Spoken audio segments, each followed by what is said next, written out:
வெயில் நல்லா மண்டையை பொழந்துட்டு இருந்ததுங்க. நாங்கள் உடுமலைப்பேட்டை வழியாக போயிட்டு இருந்தோம். சரி, அங்கேருந்து ஒரு 20 கிலோமீட்டர் தூரத்தில் இருக்கிற திருமூர்த்தி ஃபால்ஸுக்கு போகலாம், அங்கே அப்படியே குளிக்கலாம் அப்படின்ட்டு துணியெல்லாம் எடுத்துகிட்டு போனோம். ஆரம்பத்துலேயே அந்த என்ட்ரி சார்ஜ் வாங்குவாங்க இல்லையா, அவங்ககிட்ட கேட்கும்போது அவங்க ஒரு 4 பேர் குளிக்கலாங்கண்ணா அப்படின்னாரு. அதுக்கப்புறம் மறுபடியும் ஒரு 5 ரூபா சார்ஜை கொடுத்து ஒரு 3/4 கிலோமீட்டருக்கு மேலே இந்த திருமூர்த்தி ஃபால்ஸுக்கு வந்து நம்ம நடந்து போனோங்க. நல்லா இருக்குது, 2 பக்கமே நல்லா பச்சையாக இருக்குதுங்க. கொஞ்சம் வெயிலாக தான் இருக்குது, சில இடங்கள் மட்டும் நல்லா பச்சையாக இருக்கும். நம்ம அப்படியே ஃபால்ஸ் கிட்டே போயாச்சுங்க.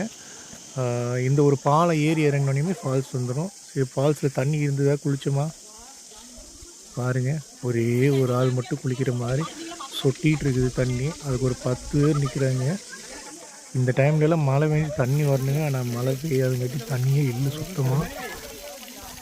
நம்ம அப்படியே அதை மட்டும் பார்த்துட்டு அப்படியே கிளம்பிட்டேங்க. ஆனால் இந்த ஃபால்ஸ்க்காக நிறைய பேர் வராங்க. ஃபால்ஸில் குளிக்காமல் அந்த டேம் சைடு வாட்டர் தான் குளிக்கிறாங்க பாருங்கள்.